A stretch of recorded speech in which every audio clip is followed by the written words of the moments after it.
I'm out of space. Oh. Hi, everyone. We're live. You didn't say anything naughty, did you?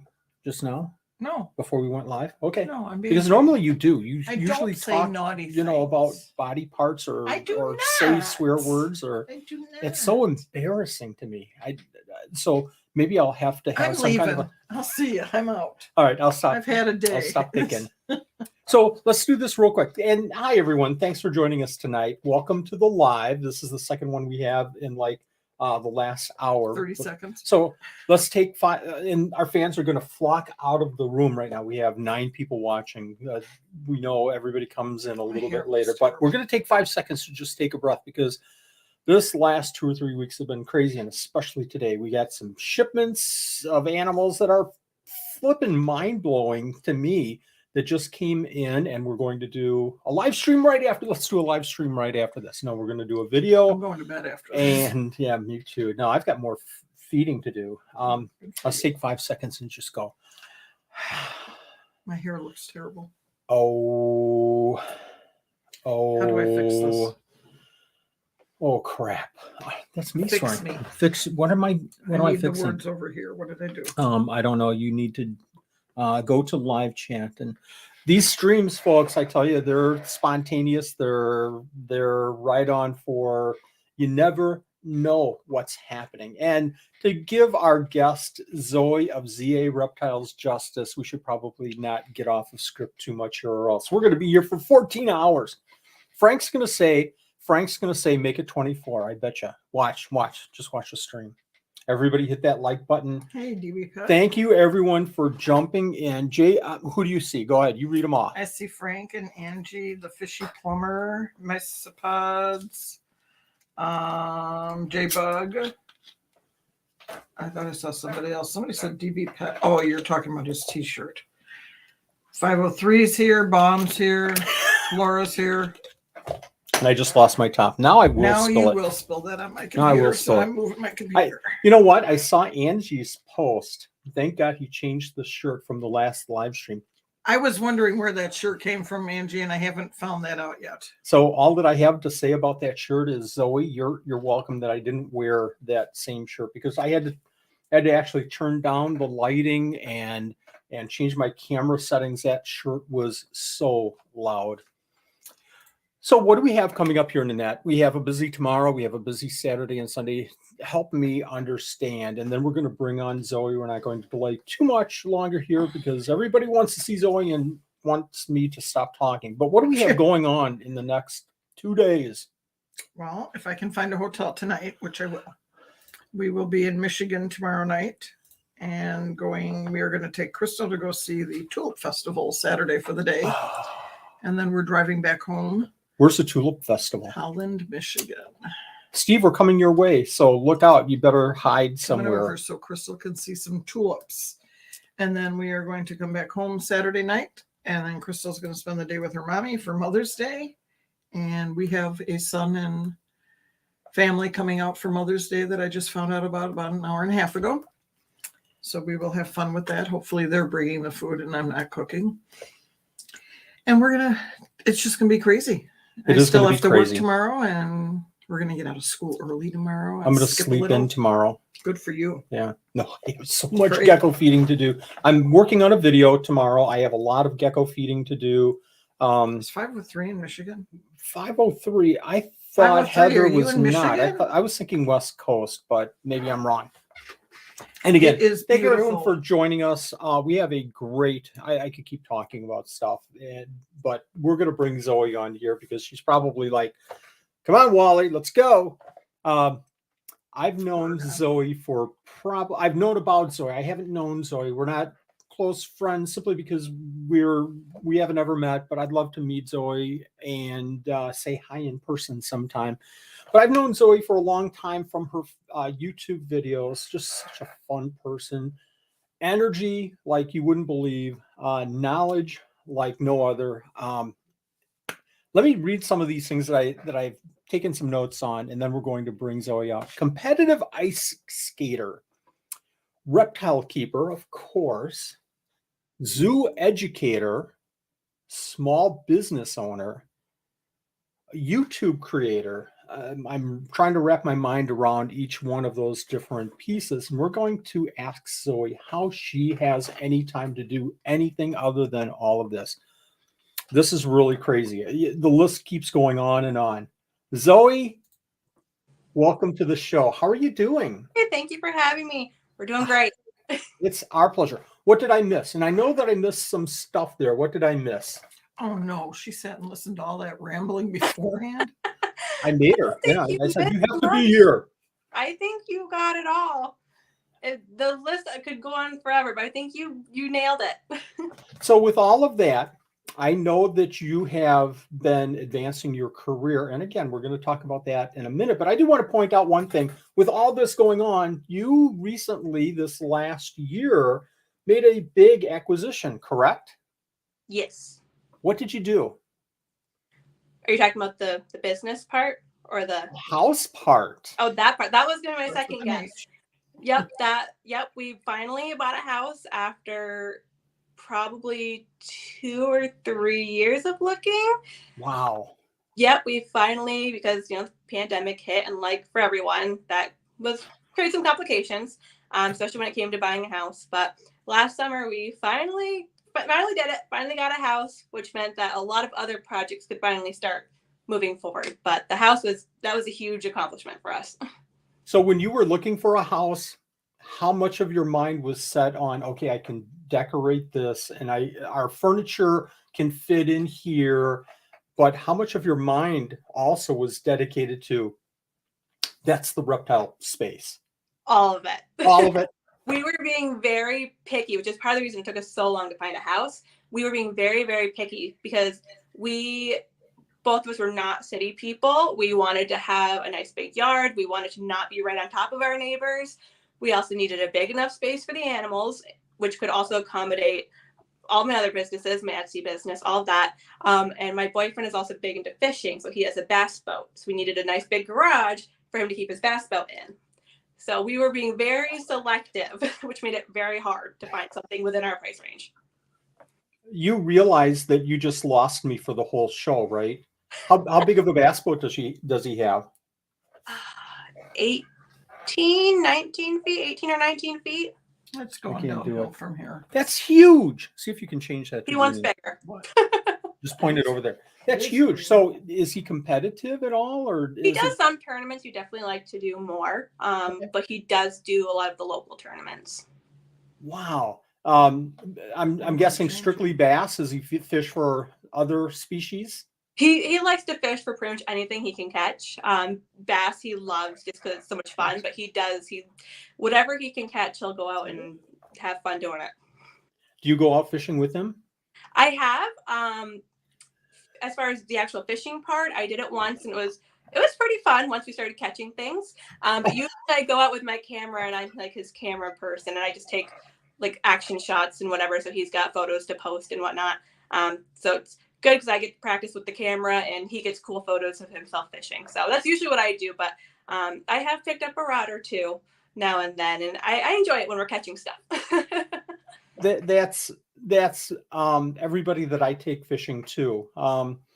I haven't fished for a few years simply because of things getting busy, but I just absolutely love fishing. My mind is, off of everything else in the whole world when I'm out on the boat, and I feel like that's, kind of getting me in touch with nature. And I don't think there's anything like that.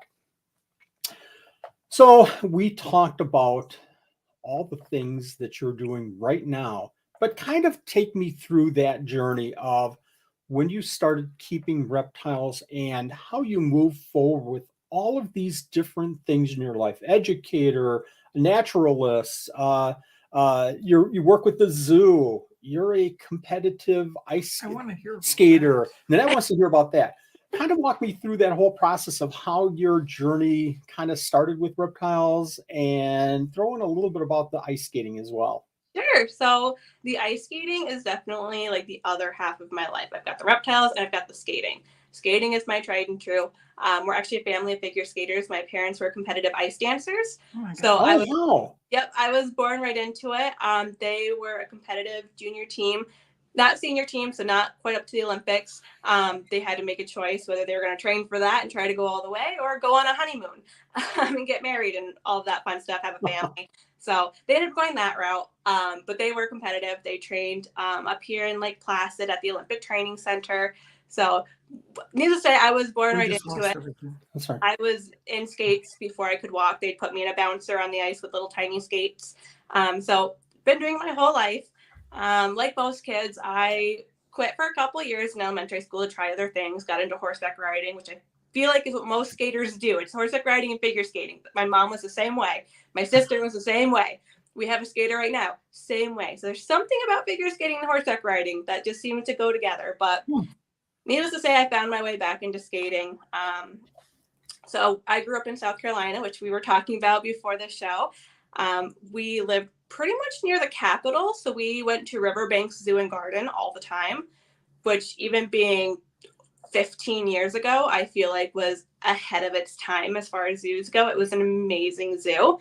So that's where the want to be a zookeeper started. Was constantly going there all the time. And it was the day that they opened their meerkat exhibit that I was like, this is what I'm going to do. I'm going to work with meerkats. I'm going to be a zookeeper. Life is going to be great. And then we moved up to New York. And where we are, there's not really any zoos.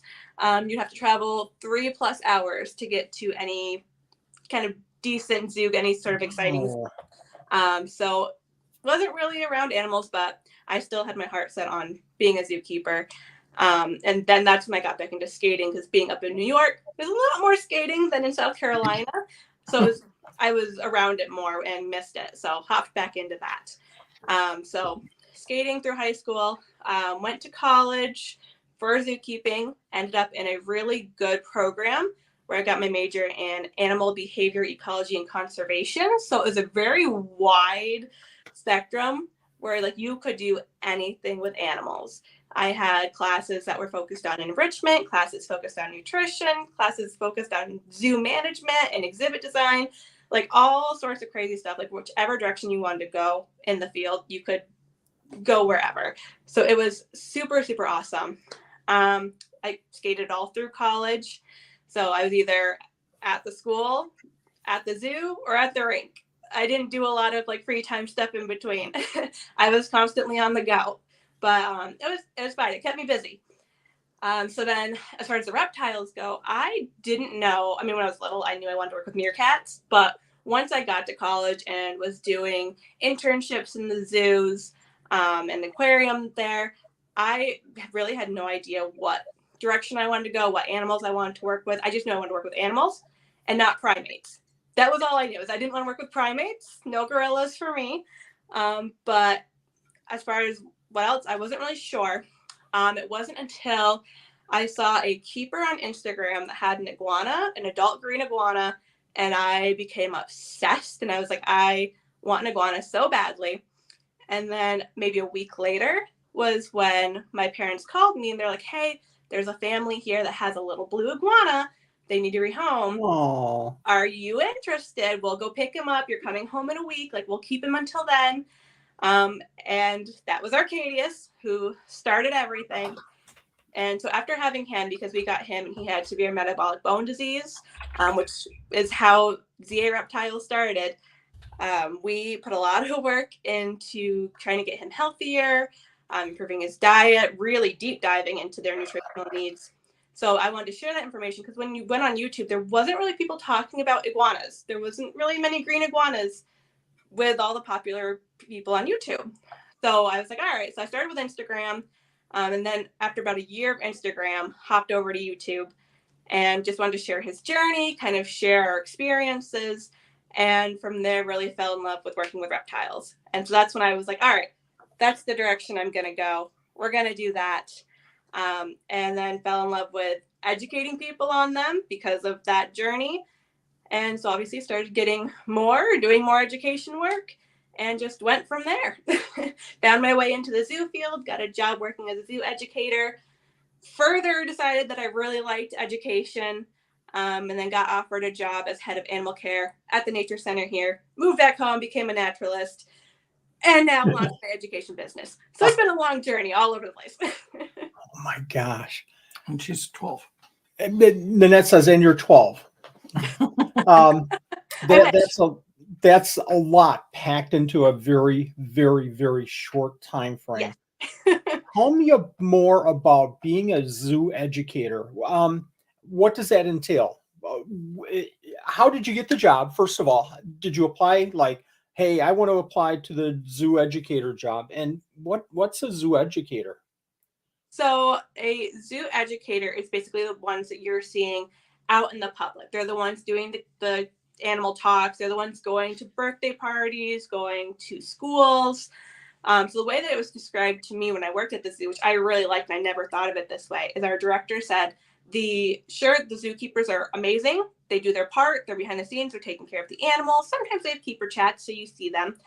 But it's the educators that are the superstars because they're the ones out in the public. They're the ones that people see, the ones that people are going to remember. So they're the ones that are really representing the zoo out in public and creating those memories for kids with the animals. And I really liked that. So how I got into the job, because my kids were on zookeeping, I applied to zookeeping positions. So I applied to a keeping position there. I made it to, I believe, the final 2. So it was between me and one other person. And then I'm not sure what happened with the job. After I was hired as an educator, I was told that job I applied for actually didn't exist. So I'm wondering if during the interview process they got rid of the job. I don't really know what happened with that. But I was waiting for my answer, whether I was getting the job or not. And I knew they were desperately looking for someone in the education department because they were about to start their summer camps. And my resume is mostly education based because of being a skating coach for many, many, many years. And I worked part-time at the nature center while I was applying to zoos. So I was doing field trip groups, birthday parties, the whole 9 years. So my experience, I had a lot of education experience. So they were like, oh, we need an educator. Let's offer her the job. So they called me back and they're like, so we're not going to hire you for this keeper position, but we'd really like you as an educator if you're interested. And through college, we were always told it's hard to get into the zoo field. So you can't be too picky with your first couple jobs. Take whatever comes at you, and then you can move up from there. So I was like, all right, I wasn't really planning on being a zoo educator. I really wanted to be involved in the care part, but it's a stepping stone. It at least gets me into the zoo field. So then I went ahead and took that job. So I didn't plan on going in that direction. I tried to get a keeper job there, and then they offered me the education job. And so I took it and ended up really liking being able to go to the public, having those interactions with the kids, being the ones that they remember with the animals. So it ended up being a really rewarding experience. Wow. Did you? Yeah, I have a question. What is the animal that you would love to work with, but that you have not yet had a chance to? Do you mean at the zoo or at the zoo? Okay. I'd have to say probably either crocodilians or Komodo dragons. So of course reptile related, but any of those big ones. When I left, we had just gotten a baby alligator in the education department, but I want to work with like big ones, like full-grown adults or big Komodo dragons. I'm a sucker for the really big reptiles. So I'm sad that I didn't get a chance to work with those. I'm hoping someday maybe I'll know someone, can get behind the scenes, something. That's my hope. Kind of going down that Steve Irwin kind of path there. Yeah. As an educator, what do you really like about being an educator? What do you really not like so much about being an educator? I like that question. So really like being able to work with a variety of animals. That's one of my favorite things. Anyone that's followed me on Instagram, YouTube, whatever, they'll know I don't keep a lot of the same species. I have a couple ball pythons, a couple fat-tailed geckos, a couple crested geckos because they're really good as far as interacting with the public. But anything else, I try to keep one of each thing at max 2, but one of each thing so I have a good variety for education. And just because for me personally, I really like being able to work with animals that have different needs, different habitat needs, different dietary needs, just because I feel like it keeps it fresh and like entertaining and interesting, constantly learning something new, constantly learning as much as I can. So where I feel like if I'm doing just like a couple species and they have the same care, it gets kind of monotonous. I need to have like that good variety. So I love that with education, you have a good variety, especially in a zoo, because I'm not just with reptiles. You've got reptiles, birds of prey, which I absolutely love. That was the hardest part for me leaving the zoo, was not being able to work with birds of prey anymore. Because I always wanted to, and I did it, and I loved it. So the birds of prey, of course, we had some mammals. Mammals aren't really my thing, but I loved the mammals, the possum especially. So the variety was probably my absolute favorite part, and being able to experience working with animals I probably wouldn't normally get to work with, like possums and birds of prey. My least favorite part, the driving, for sure. I am not a huge fan of sitting in a car forever and a day. So going to local schools and birthday parties, whatever, but there was occasionally times that we had like a booth for like 1 hour, 2 hours away. So I was traveling 2 hours to stand with the animals for an hour, to drive 2 hours back. We had one that was 3 hours away. So those long trips and the driving is probably my least favorite part of the education process, because you're a traveling educator, so you have to travel wherever you're going, and driving, it's boring. I just don't like driving. It is. And it's not just the driving. So you have a 1 or 2 hour show. It's the driving 2 or 3 hours there. Then it's the setup. Yes. And then you have the 1 or 2 hour show. And then obviously there's going to be a lot of questions afterwards. And then there's the tear down, and then there's a drive. So that's pretty much your day, right? Yeah. If you're doing a show, that's your day. Yeah, that was the other nice part, though, is we weren't just stuck at the zoo all day. We got to leave work. We got to go out and go places. So as much as I didn't like the driving, it was nice to be able to constantly leave work and go somewhere new, and not just be stuck at the same place doing the same thing every day. So that was another pro. But there's some, obviously, you love what you're doing. There's some great points to that too, of course. Mm-hmm. What does your average day look like right now? Yeah. Oh boy. So I'll give you my average day like a couple weeks ago. We're in kind of a weird mode right now because our skating season is temporarily done. So I have an abnormal amount of spare time right now, which is fantastic. But let's say winter is crazy for me. So I have my job. I get up early. I take care of the animals, whatever feeding, make sure everyone's got fresh water. We're all good to go. Everyone's lights are working. Try to make myself breakfast and lunch and everything, so I don't have to like run to Taco Bell or McDonald's on the go. I try not to have to do that. So try to have enough time to like make healthy meals and whatnot. Go to work. Usually come home and have maybe an hour before having to run to the rink for usually 3 hours, 4 hours a night. Run home, take care of any night chores, so feeding geckos, spraying anybody down, and then bed. So on the rare day off I have, that's usually when I do my filming, especially if it's nice outside. So if I have a day off, I'm like, all right, we're batching TikToks, we're batching Reels, we are making YouTube videos, so that any spare time I have, whether like I'm at work on my lunch break or like the hour in between going to the rink, I can be on my phone editing, or if I have downtime like before bed, I'll hop on my laptop and edit my YouTube videos. So it's a lot. Are you filming with your phone only? Are you just doing mobile for your filming? Do you have a camera? So we're off topic, but yeah, no, I have a camera that I use for YouTube. Okay. And then for TikTok and Reels, I use my phone. Perfect, because it's just easier to go, oh my gosh, this is a perfect filming. Okay, right. Get this down. Yeah. Yeah, because usually I'm not very good at like having tons of ideas and batching. I'm usually like spur of the moment. Oh, I haven't posted a TikTok in like 5 days. Let's see what this snake is doing and go take a video of it and call it a day. Yes, absolutely.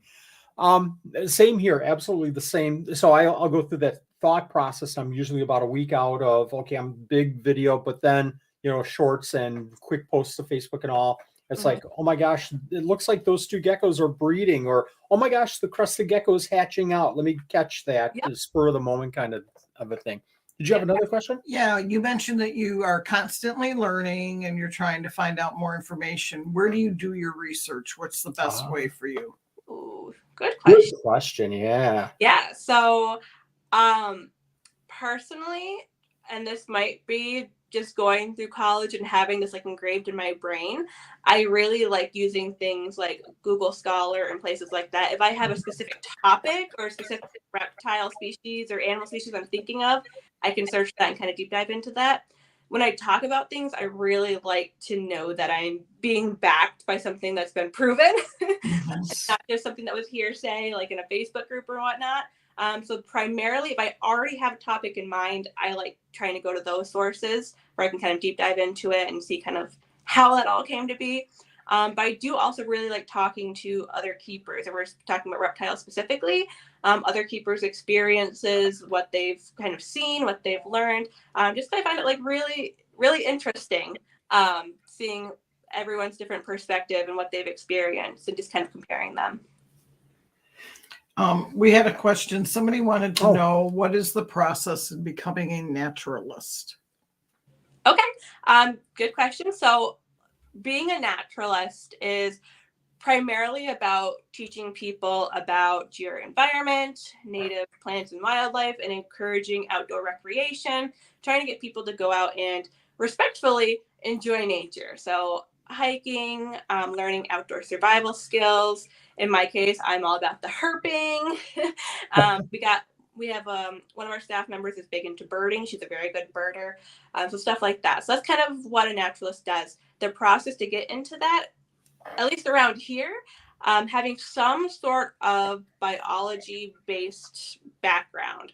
So where I've got the animals, two of our other staff have biology degrees. We've got my director who, I want to say she's outdoor recreation, outdoor education, something like that. And she's got experience in other facilities similar to ours before she came over here. So that kind of education base is at least what we look for our full-timers. And then, of course, any sort of experience, whether it's animal care, if the facility has animals, education is a big one. If you have education experience, that is huge because ultimately your job as a naturalist is working with public. That's the main thing, is working with the public. So any sort of education experience is humongous, really. And anything you can offer extra, any skills, if you're a big fan of outdoor survival and you can talk about that. In my case, I do a majority of our turtle programs because that's what I know really well. We have people that are very invested in plants, so they do a lot of plant stuff. So we all have our skills. Trail maintenance, if you do outdoor work, like that's very valuable, especially if your facility has trails or any sort of outdoor stuff. So ultimately, whatever little degree you have that or some sort of background, and then any sort of special skills you can bring to the table is huge, especially in a nature center. You've got a pretty small staff, so it's good for everyone to have something different to bring to the table and offer. A couple of questions about, that you kind of spurred here. First off, who is the audience? Is it walk-ins? Is it classes from a school? Typical groups is it people coming in like every week to do, hiking? And what kind of, who's coming to the nature center? So we have quite a wide audience. We are like we're a small town surrounded by small towns. So we're like the only thing like this in our area to offer to people. So we get a lot of people from within like a 45 to hour minute radius from us. So we get a lot of schools, a lot of school groups come. We're in our very heavy field trip season right now.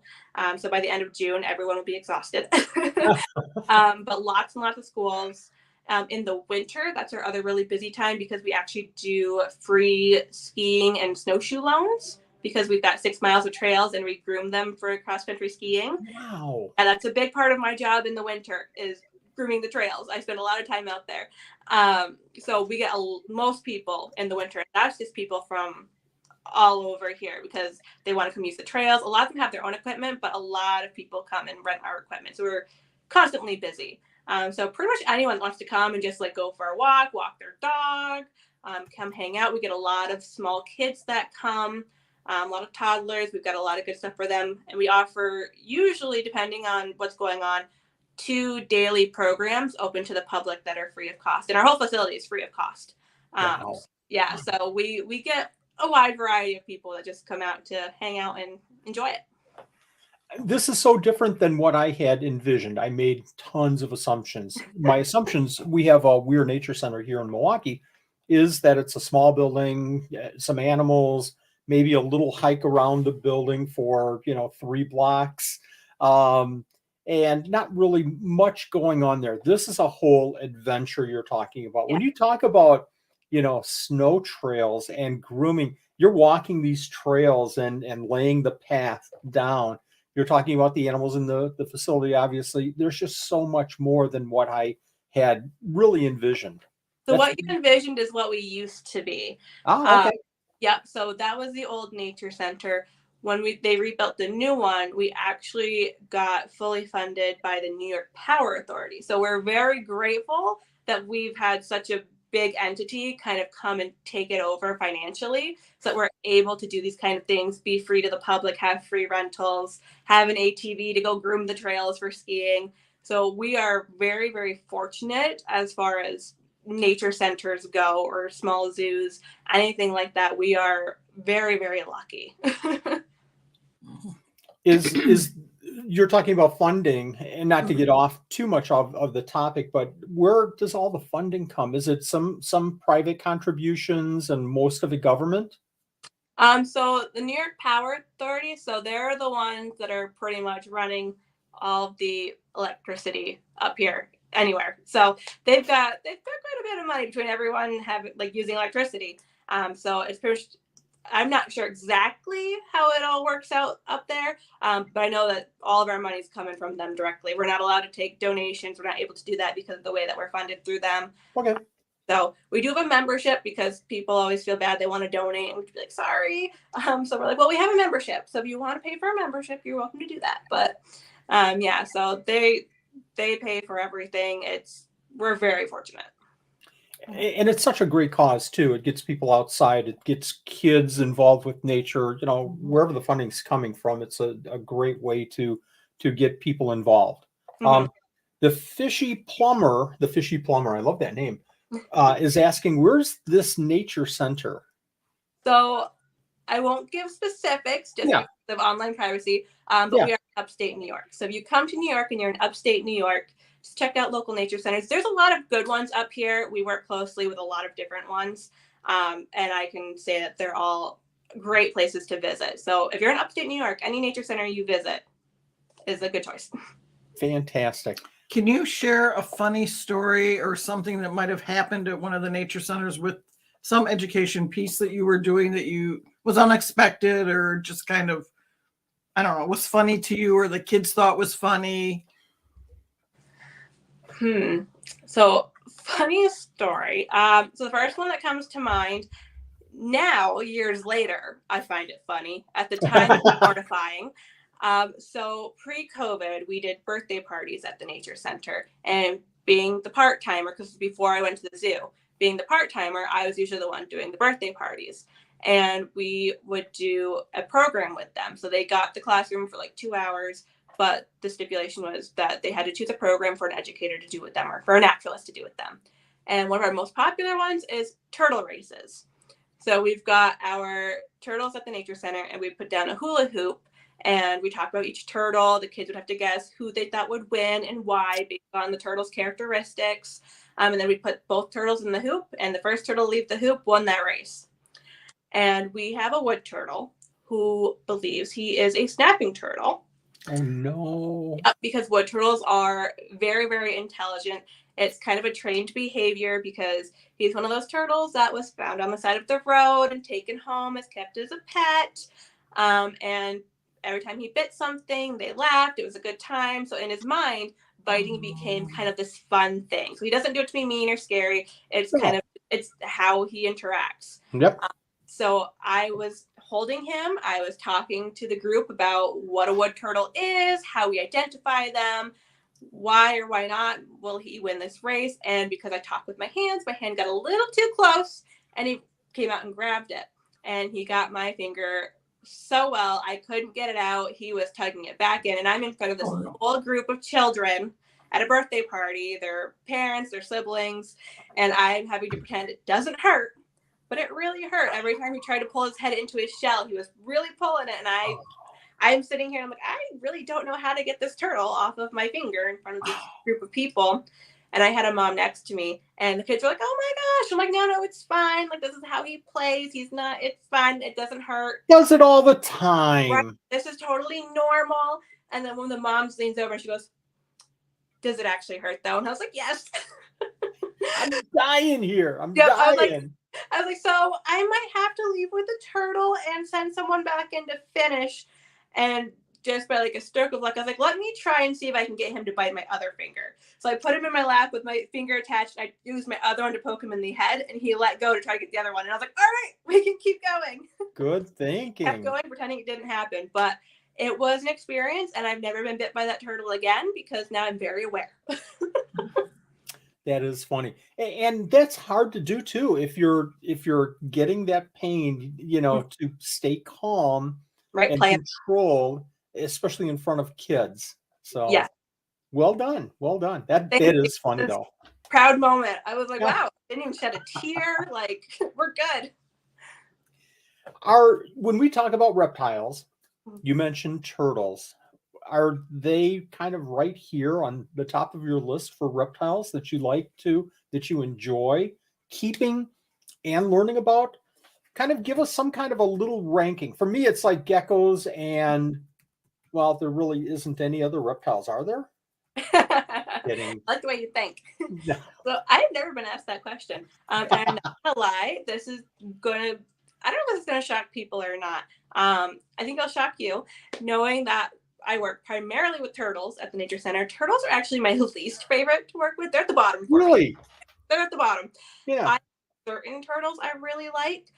Snapping turtles, both common and alligator, are my favorite. I love matamatas, fly rivers. So anything, once again, big and prehistoric looking, I love. But anything else, I am not a turtle person at all. I find water changes to be completely annoying. Like they're messy. I'll do them for the turtles that I really like. I mean, I do them anyway for like work purposes, but if I was going to keep a turtle, if it was a turtle I really wanted, I would have no problem doing a water change. Very therapeutic, very relaxing. But if I wouldn't go out and keep like a red-eared slider or I don't know, anything else, unless it was like a big turtle that was super awesome. So turtles are very much at the bottom for me. Okay. And then probably going into geckos. I'm sorry. They're a little small. I have lots of geckos. I love my geckos, but it's the size thing. They're a little bit smaller. I still really like them. I love them much more than turtles. So turtles would be like down here and geckos would be up here. So geckos are like not your least, but your second least, and they're so close to your least that, there's every other animal above them. Is that what you're saying? Sorry, yes. Folks, we're ending the broadcast right now. Thanks for joining us. And then it'd have to be snakes just as a whole, and then other lizards, bigger lizards. The big ones, the big boys. I love iguanas. Iguanas will always be my number one. All species, I love them all. So iguanas will always be at the top. I mean, I've never gotten to work with crocodilians, but I like them. I like them a lot. Never gotten to work with them. Probably never will because that's illegal in New York to own. But own one anyway. And tegus. I love my tegu. She's pretty popular around here. Everyone knows the black and white giant lizard that shows up occasionally at the Nature Center. So bigger lizards are definitely right at the top. At home, what are you keeping right now? Let's run down your list. Oh boy. So I have 2 chelonians. I've got 1 turtle, 1 tortoise. I have a pancake tortoise and I have an alligator snapping turtle. Both are babies. Both are very young still. So someday that alligator snapping turtle will need a lot of room. Right now, he fits really well in this room. Couple ball pythons, couple crested geckos, couple fat tails. We talked about them earlier because they're really good for animals that I can let people hold. Yes. So I'm very selective about people holding animals at my programs. I have very specific animals that I let people hold. I've got my 2 big snakes behind me. I've got a Dumeral's boa and a BCI, boa constrictor. And then we go into the crazy different varieties: corn snake, milk snake, couple hog noses. I love hog noses. They're one of my favorite snakes. My Calabar burrowing python is probably one of my more unique ones. You don't see those too often. My jeweled Lacerda is a favorite for sure on my platforms because he is absolutely gorgeous. He's stunning. My Tegu, we talked about her a little bit. And then I have like the typical bearded dragon. I've got Uromastics. I'm trying to go through the room now. Gargoyle gecko. I have milk frogs. I have some baby milk frogs that I was super excited to get. I've been waiting years to get milk frogs. So just got them, right? Yep, last fall. I was so excited. So they're still too small to use for programs, unfortunately, but soon, hopefully. What else is in there? I think I named everything. I probably missed. Oh, Aki Monitor that I got from the nature because he didn't work out there, so he came to live with me. Small, or is it an adult size? He's almost full grown. He's about 2 years old now. Okay. And blue tongue skink. Now I think legless lizard. I don't know how I forgot him. He was a dream pet too. So I think I've named everybody now. Go ahead. Water dragon. Now I've named everybody. I'm going to ask of all of the animals, and Nanette, I'm sorry, I'm jumping all over if you have questions to ask. Of all the animals that you've had, and this might take you, we might be paused for like 5 minutes because this is kind of a thinking question. This is a fun one though. I love this question. What's the one animal that has taught you the most about the care and keeping animals, or just simply how to kind of educate people on animals? The one animal that's taught you the most. That's actually a super easy one for me. Yes. That would be my iguana, Arcadius. Okay. He's no longer with us. He had such a huge impact on both me, but also I feel like in the community, because when he passed, I got a lot of amazing comments and messages about how his journey and his story really impacted a lot of people, really taught a lot of people stuff. So he was the big one. I mean, I owe everything to him. I learned from him that I wanted to do education. I learned from him that I wanted to be a reptile keeper. He was the one that started me on the journey of getting more reptiles. So I kind of owe everything to him. I didn't start talking to people about reptiles until I was talking about his journey, his metabolic bone disease, what we did, what we found helpful, any tips. He started the whole YouTube thing. He started the Instagram thing. And then I really had to deep dive into information to try to help his metabolic bone disease. So I had to go really deep into iguana nutrition and reptile nutrition and reptile lighting. So I dove right in off the bat. I had a leopard gecko before that. We had our family leopard gecko. So we weren't doing much in the way of deep dive. We adopted him from a PetSmart. I do say adoption. We didn't purchase him. He was up for adoption. But we were guided with the help from people at PetSmart, and they did pretty well where we got. We didn't really do anything very massive. I mean, he had 20-gallon long, he had the proper lighting, you name it. So it wasn't anything crazy, but we didn't deep dive into information like we all do nowadays. So when I got him, that was my first real reptile. It was my own. He was with me. I was responsible for everything. And we dove right in with an iguana with metabolic bone disease. So I had to really learn everything that I could about keeping reptiles right off the bat. So I felt like right away I was learning a lot, and that was all because of him and his condition. So he definitely was the one that taught me the most. What a great story. And I remember, some of the posts, and I'm not going to get into and emotional, but what a great story.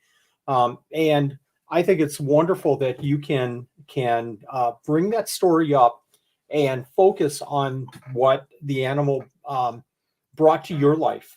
We always think of us caring for the animals and everything, but I don't know if a lot of us think about what we're so learning from these animals. I used to keep fish before, and I say it over and over and over again. Anything else that I keep as far as animals relates back to fish, because I learned so much about basic care and things like that.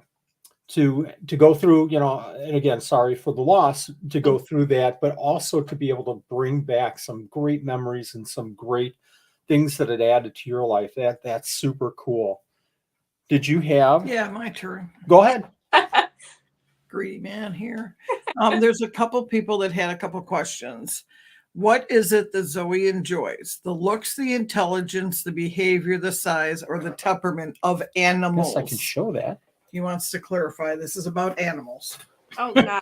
Okay. I want to say the size. We've really been pushing on the fact that I love larger reptiles. Looks though, I'm a sucker for anything blue. Okay, very So cool. Radius was blue. My jeweled Lacerda has a lot of blue. Are they the only blue ones I have? They might be the only blue things I have, but I've got a list of wish list animals that are blue. So anything blue or anything really big seems to be where I am drawn to.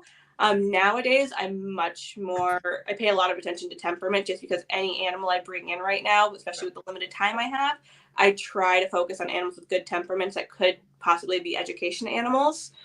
So high up wish list animals are kind of on the back burner right now because I have to focus on the educational aspect. So at the moment, temperament is the most important for me. But in general, size and if they're blue is definitely a huge thing for me.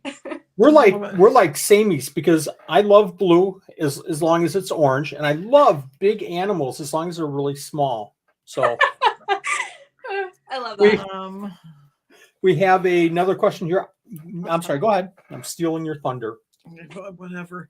I would like to ask, what rare reptiles or animals have you had a chance to work with at the zoo or see at the zoo? Good question. Animals. What did we have that was kind of rare? Oh, see or work with. Okay. So the zoo that I worked at, I guess I don't know if this is really rare or not, but it's rare for me. We had beaded lizards at the zoo that I worked at. And I didn't get to work with them because they weren't in the education department, but they were super cool. And they're an animal that I would love to be able to work with someday. I would love to have some sort of hands-on experience working with venomous reptiles. I don't want to keep venomous reptiles. That's also highly illegal in New York. Really? Oh. Yep. There's quite a few things we can't have here. They're fair in their laws. I'm not complaining about the fairness, but right. They've got a decent set of laws here. The only thing I'm complaining about is I can't have a black dragon. That's the only thing I'm complaining about. But the rest are very fair. So probably the beaded lizards would be the thing that sticks out the most for me.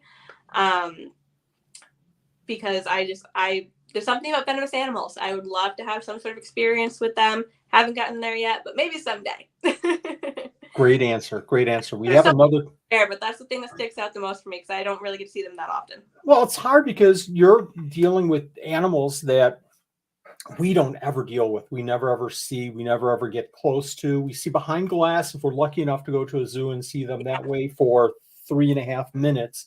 And you're seeing them, maybe on a day-to-day basis. So I think that's part of why the venomous draws me so much is I work mainly with education animals that are good to have around the public. Yeah. So the ones that are venomous that you don't want around the public, I'm kind of like, ooh, like that looks kind of fun.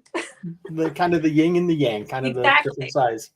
A quick question. Did you say beaded, like BEADED? Mm-hmm.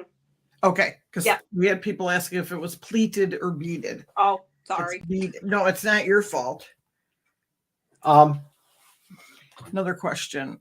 Are there any zoos that you would like to visit that you have not been able to see? Yes. So I feel like for most of us, Australia Zoo is a big one. One of the things I'd really like to be able to do is be able to travel more. So I would love to go to Australia and check out what's over there, but also go to the zoo. So that would probably be that's the one that pops into my mind. I'm sure there's plenty of other big zoos in the U.S. that I would love to go to that I can't. Oh, does Georgia Aquarium count? It's an aquarium, but Georgia Aquarium would be number one on my list for something as far as like in the country goes. Nice. Very nice. I'm going to follow up with this question. This is a thinking question too. Okay. What is the one mistake that you've made with your animals that obviously you're not going to relive because you learned a lot from the mistake, you researched, but what's one mistake that you have made that you would like to share with everybody in hopes that they don't make the same mistake? Oh boy. So the first thing that comes to mind isn't anything like super serious. This is something I kind of discovered trial and error. Because a lot of people, if they follow me, they know that I do a lot of, I make the backgrounds in my enclosures. I try to make them look naturalistic. I try to make them look super cool. And for a while there, always put backgrounds like built in, or not backgrounds, put hides built into the background. So using cork rounds, cork flats, whatever. I wanted to be supernatural, wanted to give them lots of hides. I was like, oh, look how cool this is. Like there's a whole hide built right in. And then I realized that doesn't work so well if you need to get the animal out. So for me, it was inconvenient because if I wanted that animal for a program, I was like, all right, I have to change my plans because I can't get this animal out. But the more I started to think about it, I was like, oh, this is actually an issue if for some reason there's like an emergency and I need to get this animal out, or this animal needs to go to the vet and I need to get this animal out. Now I don't have access to this animal because it's in this built-in hide that I created. So now when I do new enclosures, I just strictly the background. All hides are things that I can pick up and move so I can get the animal out if I need to, say if there's an emergency or something like that. So that's the number one thing that comes to mind because now it's like engraved in my brain. When we moved and the animals were out of the enclosures, I went through and I ripped out most of my built-in backgrounds and tried to like patch them up. So I was like, I can't do this. I can't, if I know that there's an emergency, I need to be able to grab that animal and go. What a great share. And I'll follow that. I'll kind of tag that on. That's probably one of the things that I learned as well, that I made the mistake of putting cork bark in these Coleonyx brevis enclosures, little teeny tiny American banded geckos, and cork bark, and couldn't find the male. He's got to be under the cork. I must have missed it. And sure enough, there was a little crevice in the cork bark.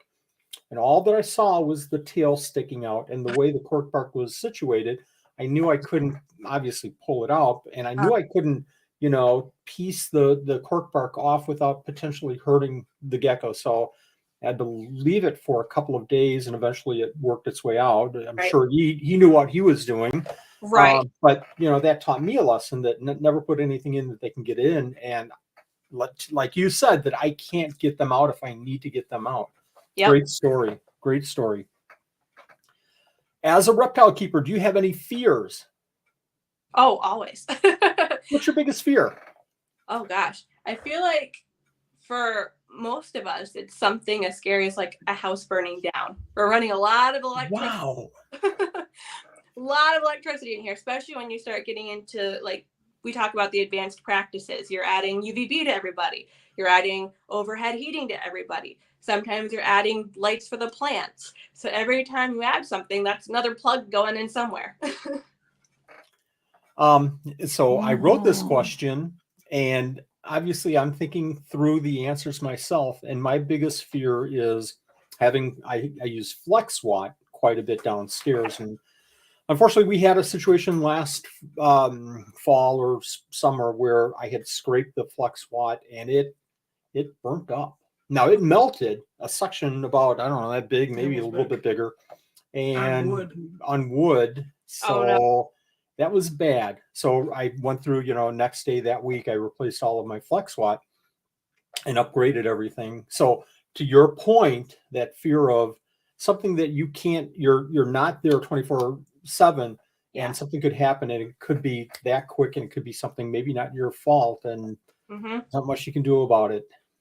Yep. The most I can do is I've got a camera in one of the reptile rooms, and I've got a camera downstairs on my Tegu. So in a pinch, I can pull it up, just make sure everything looks good. But that doesn't help me if I'm like not at home. Right. And maybe that's something that we all need to do a little bit more of. It's so easy. I need to do more of, and I have some smart detectors downstairs, and I have alerts and everything, but maybe I need them on all of my enclosures, anywhere in the downstairs where I can make sure. Cameras are helpful for sure, but you can put sensors on anything now on your smartphone and know immediately if it's gone past a tolerance level. As long as you can hear it. As long as you can hear it. As long as I can hear my phone. Are you saying that I leave my phone and I'm not attentive? No, I'm just not attentive to you calling me. Yeah, I know you're not attentive to me calling you. I get that. You do. I admire all the things that you're doing. I admire most your ability to easily convey without making people feel like they're in the wrong or they're not smart enough to keep reptiles. You have the ability to convey to people better ways to keep animals. How do I say this? You have ways to make people aware of better ways to keep their animals in a very tactful and friendly way. And I so appreciate that. I'm kind of factual. I'm like, dummy, don't do that. That's stupid. But of all the people that you work with, and I know as a YouTube creator, you're getting hundreds of messages. Either on Instagram, you're getting hundreds of messages. What's the one message? What's the one thing that when you read it, hey, Zowie, blah, blah, blah, blah, blah. What's the one message that you get that just is like a pet peeve? It's like a hot button. It gives you, just kind of grates on you. Oh boy. I'm trying to think. There's a couple. I feel like the main thing, and I hear a lot of people that are on social media say this, when people message for vet care advice. I'm like, I am not able to give you that information. I'm not seeing your animal, first of all, so I really don't know what's going on there. But also, I don't really know reptile medicine. Like, yes, I do rehab, but like, I'm not the only one doing that, and we still consult with vets. So I'm like, I can't prescribe anything. I can't. So I'm like, I'm not really helpful there, and I always feel bad. But I'm like, you're gonna have to see a vet. I'm sorry. And then sometimes people don't really like that answer. They're like, well, we don't have a vet. We don't really have money for a vet. And I'm like, I'm sorry, I get that. We don't really have exotic vets around here either. I have to travel to one. But there's nothing I can do. I can help you out, like, in the meantime, maybe give you some ideas to like keep it comfortable while you work on getting it to a vet, but I can't help you solve the problem. I 100% agree with that answer. I mean, I'm on both sides of the fence on this one, in that I get so many messages. My gecko stopped eating 2 days ago, and I'm taking it to the vet tomorrow to find out what's going on. It's like, it might just be shedding, or it might just be it doesn't want to eat. You gave him too many meals. It could be 100 different. So let's back off for a second. Let's talk about the history of this animal. But then you go to the other side where it has like, and this relates to what you're talking about. It has an eye problem, and it's, gooky and blah, blah, blah, blah, blah. What do you suggest? It's an eye problem. It's a mouth problem. Take it to a vet. I mean, if it's the tip of the tail or a toe, you stuck shed, we'll talk. Let's you and I talk about this. If it's an eye or mouth problem, take it to a flipping. But what should I do, though? I can't afford a vet. Oh boy. That's the main one for me, is when they say, well, I can't afford to take it to a vet. And I'm like, I don't know what to tell you. I can't take it to a vet. What should I do instead? Yeah. It's something that's serious. What would you do with a child or a friend, or right? So those are the tough ones. I think those are the tough ones. And another, I'm kind of taking over the conversation here, but another pet peeve of mine is my gecko stopped eating. Why did it stop eating? As an example. Yes, it's very. I have a tool where I have a built-in script that I can actually do a / and help, and it fills in the blanks. It comes into my response and it says, I would love to help you. Can you share some pictures? How long? And just kind of walks through like 5 or 6 or 8 questions, so that I don't have to type that up all the time. So it just fills in the blanks and then asks the person. I don't like general questions, especially about the care or the well-being of animals. So I try to get as much as I possibly can. Yeah, that's a very broad question. Like, you need more details. Yes. More information. Yes. I'm going to jump way into the right lane on this one, but you surprise. Yeah, squirrel. Flashing lights. What? You do YouTube, and you do YouTube very, very well. I think my honest opinion is you're a great contributor on the YouTube platform.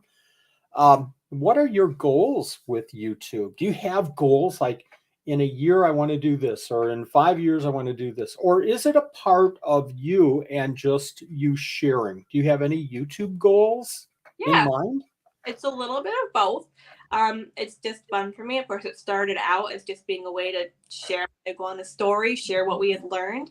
So it didn't start off with like many goals in mind other than just getting that information out there and trying to help other keepers, help other iguanas out there. So that was how it started off. No goals other than that. From there, now the goals are mainly continue to connect with people. That's been one of my favorite parts, is being able to connect with different people, and then in turn go to different places and meet people. So whether that's Tinley, I just came back from Flora Fauna Conference last weekend, which was here in New York, which was super exciting, but met so many people there. So just continuing to meet people and connect with people and being able to support friends in the hobby, that's really exciting and fun. And just sharing anything that I can, anything I learn. Sharing my career path has been super valuable. There's not a lot of people out there. There's resources to help you get into the zoo field. And I've had a lot of people that have watched like my zookeeper interview tips video, and then they message me and they're like, thank you so much. Like, I got the job. That was super helpful. And I love that because I know how hard it is to get into the zoo field.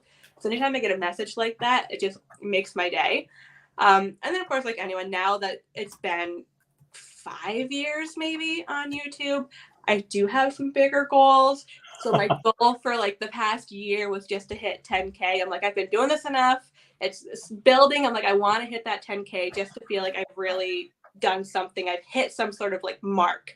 So we hit 10K last month, maybe now. Congratulations. Yep, I saw that. It was super exciting. I was like, holy cow, like it finally happened. Woohoo. So now and then I have some friends that I'm seeing hit that 100K mark and getting that plaque. And I'm like, that's kind of cool. I wouldn't mind getting one of those. Like, that's kind of like a good way to show like your achievements, like your dedication to YouTube and what you've been doing. And so I would really love that. That's like a long time goal, probably way, way, way down the road. But I'm determined to stay committed and keep going and see if I can make that happen down the road, because that would just be super awesome. So in it for the reptiles, the community, but it would be super cool to get that silver play button. So everybody right now, we're going to stop the show for 2 minutes. We're going to pause. Everybody go out to ZA Reptiles and subscribe, and do it like Chicagoans do it. Do it like Chicagoans do it. Subscribe 5 times, okay? And make sure you share some love with Zowie. In all seriousness, yes, please do go to Zoe's ZA Reptiles. The link is actually in the description, so you can use that either now or after the show. Go out there and subscribe. Share some love. Great channel, great videos. Did you have a question that popped up? Multiple questions. All right. We have, what is the most dangerous animal that you've ever worked with? Love it. Anyone that's been watching my socials lately would probably say my Colombian rainbow boa. She's been a good content creator lately. I've been really trying to work on handling her because she hit her Colombian rainbow boa puberty stage where she turned into a nasty teenager. When I got her, she was so sweet. I was like, she's gonna make an amazing education animal. And then one day, just bitey. So I've filmed, I don't know, maybe 3 times working on taking her out. So they're very comedic. They're very fun, but showing how I'm working with her. So gearing up with gloves, I have the snake hook because personally, I don't really like to get bit. I know it's part of working with these animals, but I just would prefer not to. So showing people that it's totally okay for you to not want to get bit and for you to take certain measures to make sure everyone's having a better time. So gearing up with my gloves, my snake hook, getting her out. One of the last ones I posted, she did actually strike at me. So we're back at ground zero. Oh. I'm not taking off the gloves until we have a couple handling sessions where there's no biting. So they're fun videos. They're very comedic. I prefer that she just behave and not try to bite, but baby steps. It is what it is. So she's going to be the most intimidating one in here. If we're being logistic, I'm like, I've got 2 hawk noses that are technically venomous. So, Yeah. But she's more of the intimidating one.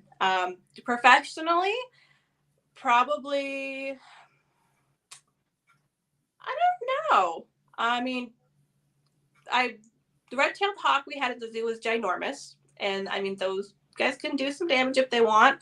But I never really felt worried about working with her. The only time I've ever really felt like that nervous energy is working with the Colombian rainbow boa. I've heard turtles. I've heard turtles can grab onto you and hold on and not let go of her. So be careful of that. That was the issue with the wood turtle. Is there an animal that you will not work with because of being afraid of it, or the danger that you, in terms of danger? I feel like no. There's really? Sheep. Well, nope, I take that back. Spiders, tarantulas. I haven't posted these. Billy doesn't actually know at the moment yet. I actually just picked up a tarantula and a scorpion, so you guys are the first to know. Surprise! Wow. So you heard it here first here, folks. I haven't. Wow. Literally anywhere yet. So I got them for the education business. I do have some inverts. I have cockroaches. I've had millipedes. I love them. It took me a long time to get there. So I started off terrified of those too. I was terrified of the tarantula at the zoo, but I've gotten to the point where I can appreciate them. They don't make me quite as like queasy, stomach upsetty as they used to. So we're making progress. So I was to the point where I felt comfortable enough to go through and go ahead and do that. So I'd have them as displays only for programs. We're not doing any handling. We're not giving them to kids to handle, but display only purposes. So those are ones I never really thought I would work with. I'm not handling yet, so I'll go ahead and give them as the answer. I don't plan to handle them. But yeah, you're throwing the word "yet" in there, right? You're not handling them yet. Is that what I heard? Did everybody hear that?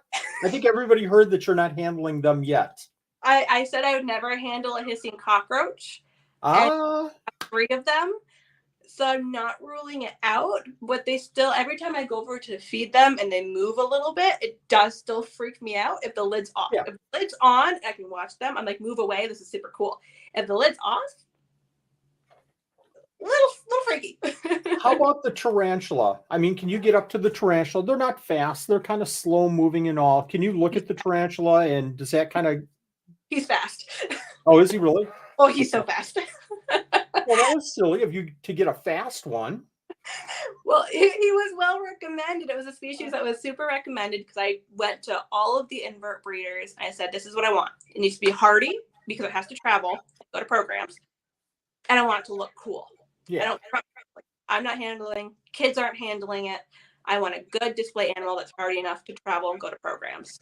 So I had a couple different recommendations, some very expensive recommendations. I don't even remember what they were called. I got scientific names, and I'm not great with scientific names.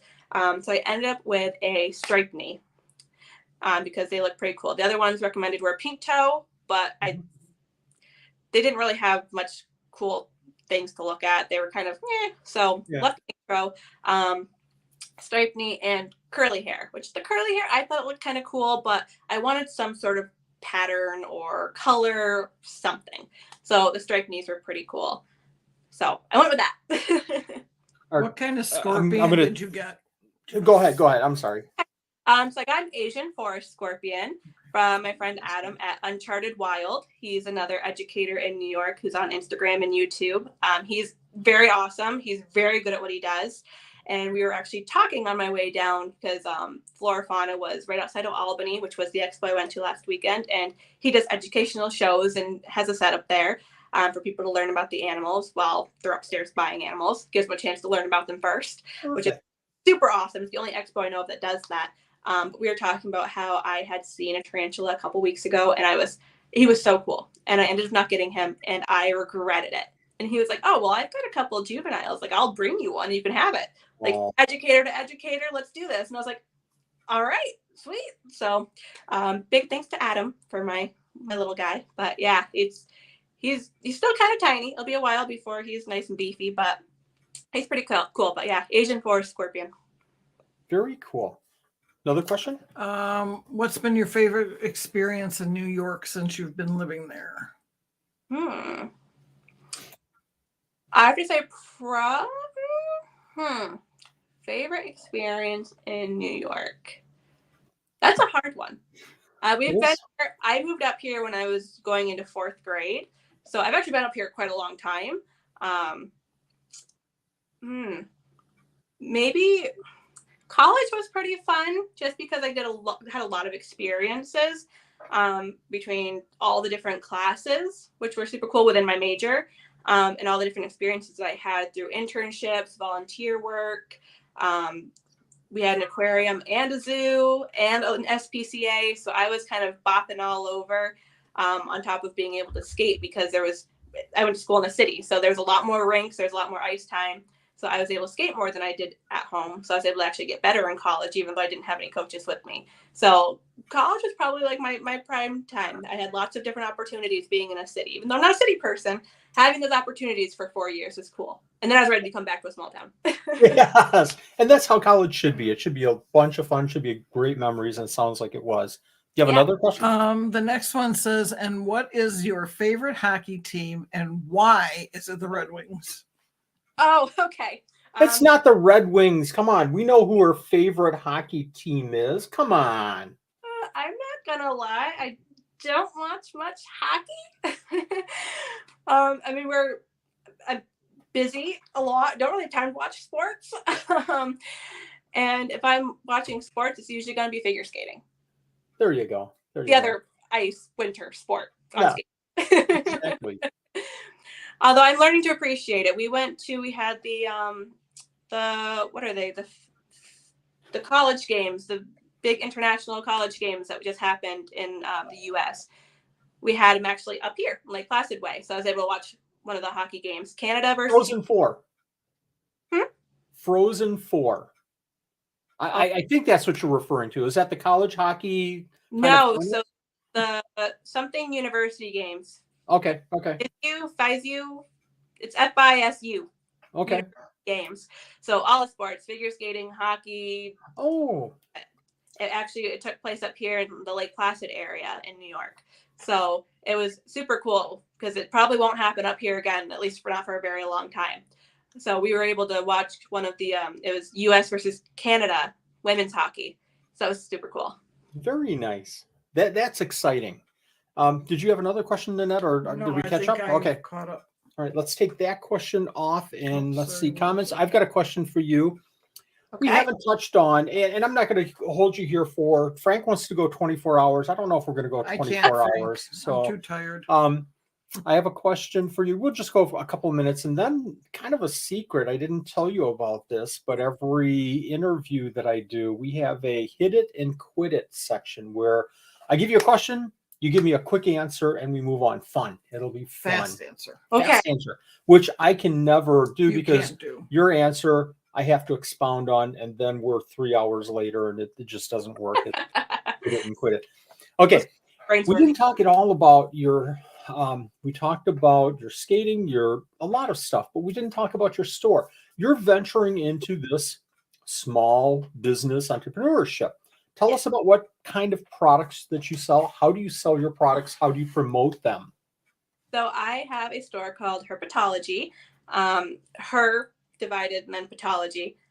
Just referring to myself. A little fun. I see what you did there. Play on words. Super fun. But basically, I sell gifts, decor, home decor, apparel, geared towards reptile keepers. So I started this when I worked at the zoo. Not making a whole lot of money, so it was a fun way to bring in some extra cash to make sure that I had cash that was strictly for the animals. Make sure that I could always pay for their food, their vet bills, help with electricity, any extra supplies. That money was strictly animal money, separate from my paycheck that helped pay for the Wi-Fi, the water, the rent, whatever. So just to make sure I constantly had cash flow coming in for them. And so marketing, did I build it up on Etsy first? I don't think I even really built it up on Etsy first. Or on Instagram. I started on Etsy. I made tons of stuff. I got the Etsy all set, figured out how to even work Etsy. I watched a lot of YouTube videos on Etsy sellers. I wanted to be well prepared before I started taking people's money and managing orders. So it was probably about a month of preparing or 2 months of preparing before I actually told anybody about it. And then I made sure I had all the listing pictures and then opened my Instagram account just for the shop, posted a whole bunch of shit, or excuse my language, a bunch of stuff. It's a late night. Some good stuff. Woohoo! Yeah. Yeah. So posted a whole bunch of stuff and just put it all out there. I was like, hey, this is what I've been working on. Check it out. And it went super well. People reacted really well to it. Because I got the idea. I was walking around like a Big Lots one day, just kind of bored, looking for something to do. And they had all these signs that was like talk about being a cat mom, a dog mom, my babies have fur. I was like, there's nothing for us. There's nothing for reptile keepers fun like that when you go to the store. So that's kind of how it started. I was like, I want to create stuff for reptile keepers so we can like hang on our wall, shopping bags we can bring to the store, something that says something scales, not fur, scales, something for the scaly parents. So that's how that started. And it's been a lot of fun and it's grown quite a bit. I went out to your store recently, not for this, but I was just out there checking things out, and your apparel is top notch. I love all about your shirts. They're so cool. Good job. I don't know why more people don't do something like that. Put stuff on Etsy just to make a little bit of money here or there. You know? Yeah, I always wanted to, for years, I wanted to have some sort of side business, sort of Etsy. I just never knew what I wanted to do. Like I had no ideas at all. And then it's another thing that getting into reptiles helped me with. It kind of gave me that idea. And I was like, oh, like I can tie two things together and make it work. Perfect. Perfect. I'm going through my list here. I mean, unless somebody else has a question for Zoe, go ahead and throw it in right now. I've got two questions after the hit it or quit it that are kind of fun, but my last question before hit it or quit it is, where do you see yourself in 5 years? I've got to ask that question. I have to ask, where are you going? Right. 5 years. Well, hopefully by then our basement will be renovated because that's my reptile room. I'm hoping that's a summer project this year, but we have a lot of home projects to do. So hopefully within 5 years, that basement is done. Everyone's moved down there. They've got their final enclosures. It's all set up. We're running in the education world. Hopefully I would love if I could fully just live off of having my education business and my Etsy. Starting in the fall, I plan on vending at expos, hopefully. Yes, I saw that. I've been Good watching luck. for years, and now that I have all of the paperwork and it's all official and legit, tax-wise and everything, like I can finally dive into that. So I'm hoping with summer prep, I can dive in the fall.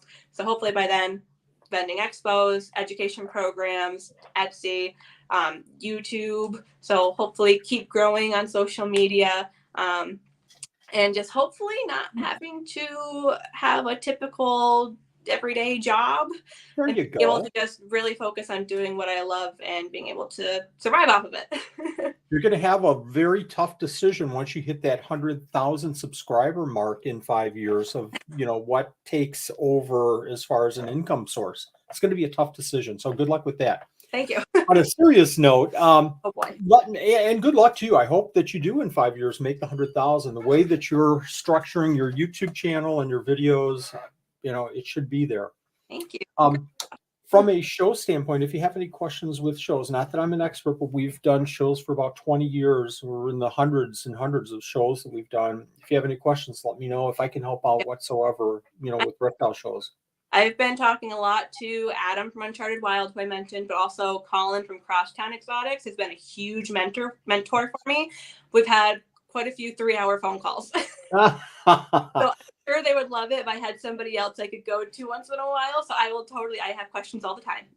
Sounds good. Shoot me a question and I'll see if I can answer it for you. Perfect. I'm not seeing any other questions here. So let's play hit it or quit it. So these are quick answers. You don't get more than a quick answer or one sentence ish at the most. Although everybody fails at these rules. I feel worse than anybody. So let's start. I'm ready. You ready? I'm ready. Question number 1. You're in middle school on a Saturday morning. Where would we most likely find Zoe? Sitting in front of the TV watching cartoons, on a notepad watching videos, on the family floor playing with toys, outside playing with other kids, or participating in a sporting event? Oh, that's easy. The sporting event. It was always skating on Saturday mornings. You never watch cartoons on TV? Okay, I'm sorry. Hit it or quit. All right. What's your favorite ice cream flavor? Are there options for this one, or just shout it out? Shout it out. Cookie dough. Ooh, okay. I'm right there. We're besties. Keep going. Favorite music genre? I picture you as a Shania. Let her go. I'm sorry, as a Taylor Swift. No. Actually, I'm not that into Taylor Swift. I'm not gonna lie. I feel like I like everything. There's not really like a solid genre. I'll listen to everything from Broadway all the way to, if I'm working out, rap is on. Like, it just totally depends on the mood and the setting. Little Linkin Park, a little Metallica. Yep. Wow, very cool. Very cool. So those are kind of fun, but we're going to get into a serious one here. Who has influenced you the most on keeping reptiles? Oh boy. I'm trying to think quick. Take your time. Okay. So I'm going to say this one's a hard one because I feel like I came into the community not really, I mean, I watched Steve Irwin like everybody else did, but I didn't come into the community having like this one person that I always watched. I didn't really watch much YouTube. I watched a little bit, but it's once I got into the community and made friends, I feel like they've all impacted me in a certain way. I could narrow it down to two. I've got two girls who are my absolute best friends in this hobby. Medusa, as some people know her as, and Lissa from Lissa's Lizards. We have had a group chat for years. We talk about everything. We talk about reptile care. We talk about our life. Like, those two girls, like, I am so grateful to have had them. It's made a huge difference maneuvering through the community, maneuvering through these years in social media, having two people in your corner that you can always go to and talk to. So they've probably been the most vital. Outstanding. And viewers, take note of that. Find a couple of people that you can just bounce ideas off of. Having a bad day, somebody that will just listen. They won't try to give you solutions. They'll just listen to you. Find some friends like that. Who influences you right now most in your life? Not reptiles. This is your life. In my life. In your life. My life.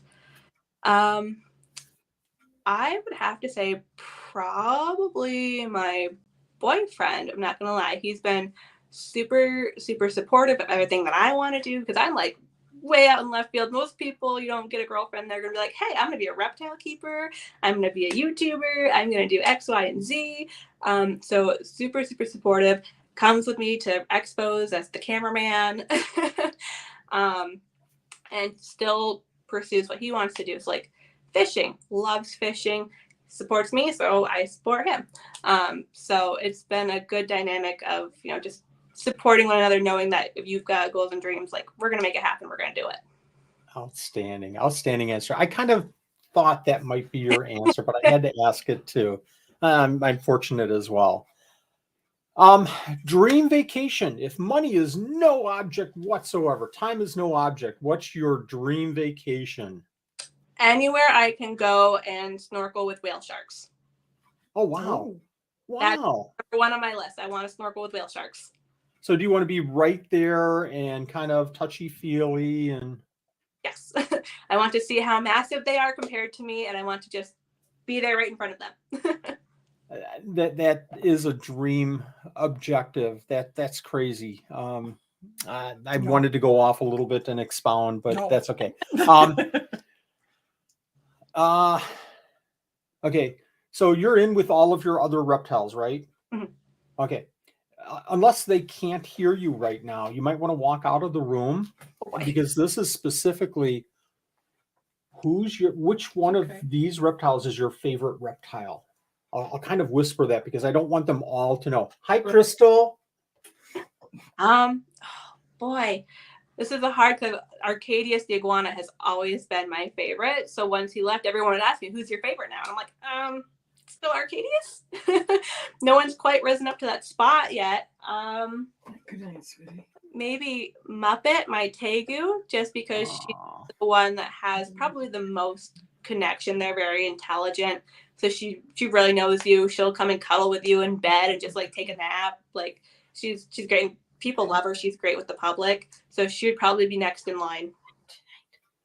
Very personable, just kind of easygoing. Exactly. Outstanding. Yep. I think we have Crystal leaving here. This is our granddaughter, Zowie. This is Crystal. Crystal, Zowie. Hi. Hi. Good night, Crystal. Sorry. I was like this. Why would they leave the door open right now? Well, if I knew you were coming by, I would have closed it. No, I'm just kidding. Oh, now she's going to go out. Oh. By the way, yeah. I was like this. What is that? Peeking in the door. I was like this. I saw you peeking. Bye. Bye. Bye. Good night. That is all of my hit it or quit it, unless I missed one. Did I miss one? Nope. Frank, what's that? I said that wasn't too bad. No, it's fun. It's fun. I came up with some fun ones tonight. Tell us one more serious question, then I have a couple of fun questions.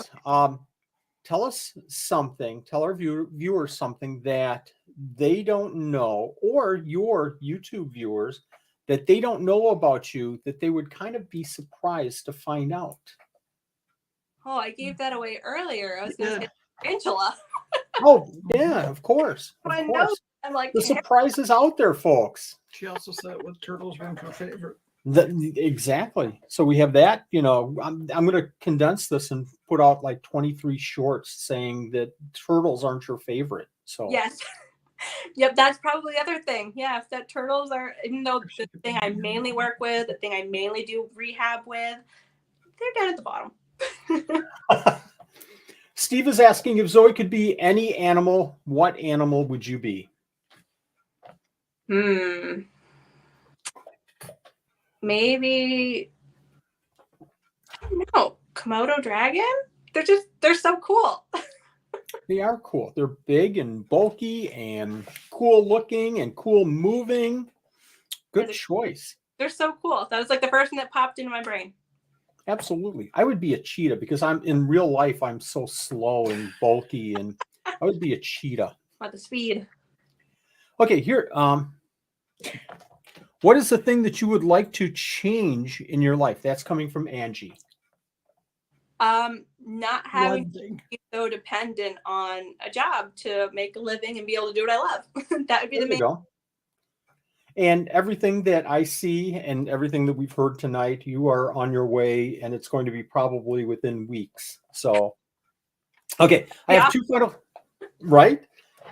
I have two final questions. All right. And these came up, one of these came up because I started watching some of your videos. I watched your videos years ago, and then going through your videos to watch a couple more to kind of refresh and everything the last couple of days, I bounced across one of your videos. So I'm going to ask you, I didn't watch it because I had watched it before and it was a great video, I'll say, but I want to ask you, what does Supreme Gecko need to do to get on your small reptile YouTubers you should be subscribed to?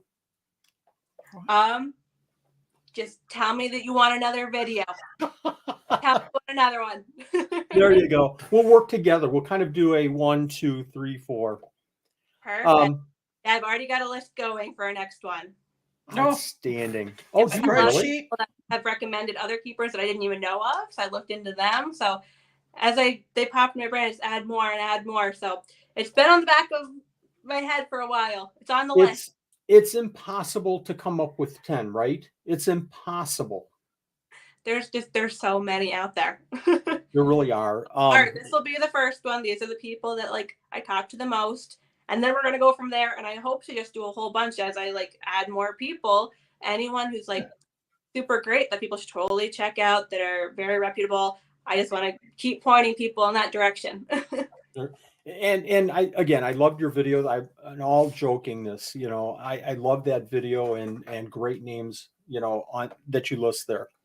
Final question that I have, unless somebody else has a question, how do we get you involved in the 2023 12 Supreme Days of Christmas? How can I help you with promoting you and your business? So I don't remember if we chatted about this yet, but I was interested in possibly sending some herpetology stuff your way for that this year. I thought about it last year, but it was so crazy and like it was a last minute thought that I loved watching the videos. I took part in most of them. Anytime I wasn't at the rink, or I'd leave the rink and immediately pull it up when I was home, I'd be like, "All right, we're home from the rink. Let's see what's going on. Did I win anything? Let's enter. Let's go." So it was a lot of fun to take part in. So I definitely wanted to be further involved next year. That's the plan. So I was going to talk to you about that. We would love to have you, and it's so difficult for me to ask people because it sounds like kind of I'm begging. I tell you what, it's more about ways that we can promote good businesses. Our viewers get tired of me saying this, I'm sure, but the 12 Supreme Days of Christmas are a way to promote the community for us. And it sounds like a commercial now. Sorry. It's a way for us to promote the community. It's also a great way for us to hook people, businesses with that community as well, that we 100% believe in and are doing great things in the community. So that's the whole intent of the 12 Supreme Day. And it started like this, and then a little bit of promotion 12 years ago, I don't know, and now it's just crazy. So, but anyways, we'd love you to join in the fun this year if you can.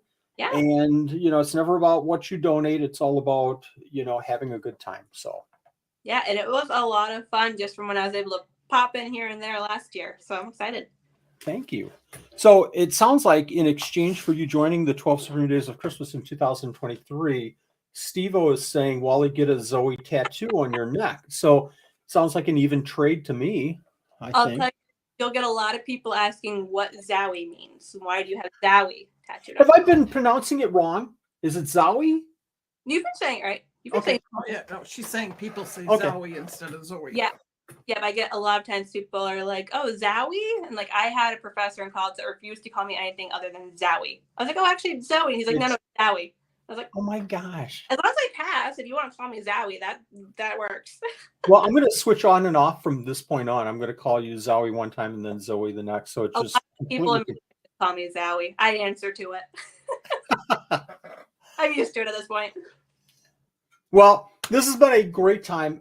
Again, Frank wants to go 24 hours. I don't know if we're going to be able to do that. I know I am going to fall asleep after this full day that we've had. You're done with homework and all. We've had such a blast having you on.